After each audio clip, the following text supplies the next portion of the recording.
Utachukua uamuzi gani siku ambayo utagundua ya kwamba nyumba hiyo ambayo umepanga kwa muda mrefu sana inamilikiwa au mmiliki halali wa nyumba hiyo ni mke wako? Hili ni swali ambalo nakuacha nalo. Muda huo ninakukumbusha ya kwamba WhatsApp yako inaweza kuwa source au inaweza kuwa sehemu ya wewe kutazama ramani zetu kila tunapokuwa tunaziweka katika mitandao mbalimbali ya kijamii.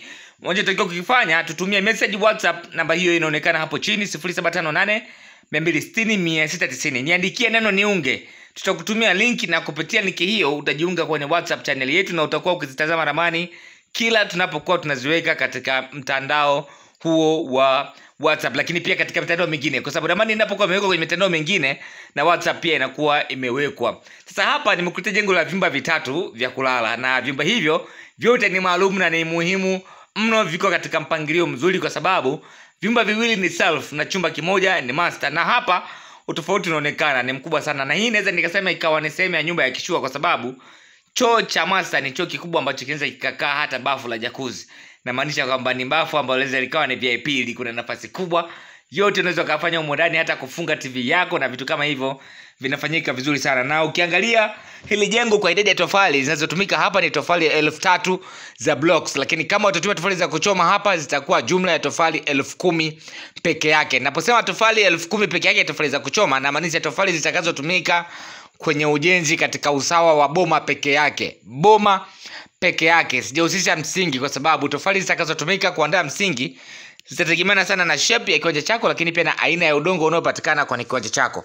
Hili jengo linatumia jumla ya bati 120 za futi 10 na mbao za kenchi hapa ni 200 kamili, na upana wa hili jengo ni mita 13.6 na urefu ni mita 14.6. Kama kiwanja chako kina upana wa mita 17 na urefu wa mita 20, unalijenga hili jengo na kupata nafasi zaidi, either ni parking uweze kuegesha magari na watoto wapate sehemu ya kucheza, sawa, wasibanane sana. Kwa hiyo unaweza kuona na magari ambavyo jengo liko vizuri na sio kubwa sana katika umbo, lakini pia kimonekano ni jengo ambalo lina muonekano mzuri sana kama ambavyo unaweza kulitazama hapa.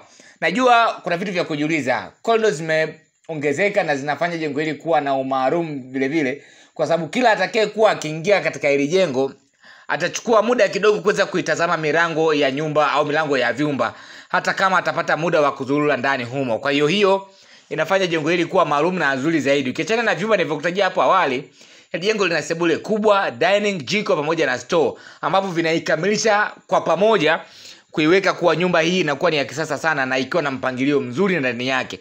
Sebule yake ni kubwa, inafaa kuweka vitu vyote ambavyo vinastahili kukaa sebuleni. Kumbuka, sio kila kitu kinafaa kukaa sebuleni, kwa sababu mengi yamekuwa yakizungumzwa na wengi wamekuwa wakikiuka hata taratibu za namna gani ya kuweza kumaintain nyumba zao. Unakuta mtu kaenda kuweka baskeli store na unakuta store hiyo ni store ambayo ipo jikoni, kitu ambacho ni makosa, kwa sababu unaweza ukafanya hata vyakula vyako au wanaoishi ndani humo, wanaopata chakula ndani humo kuwa na mazingira ambayo yanakuwa sio salama.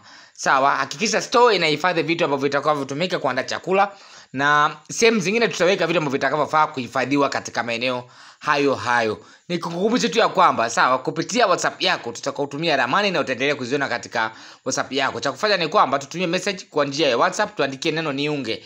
Namba ya simu ni hiyo inaonekana chini hapo upande wa kulia, ambao ni 0758 260 690. Ni tuma neno tuniunge. Ukishatuma neno niunge, sisi tutakutumia link, na kupitia link hiyo utaenda kujiunga na WhatsApp channel yetu.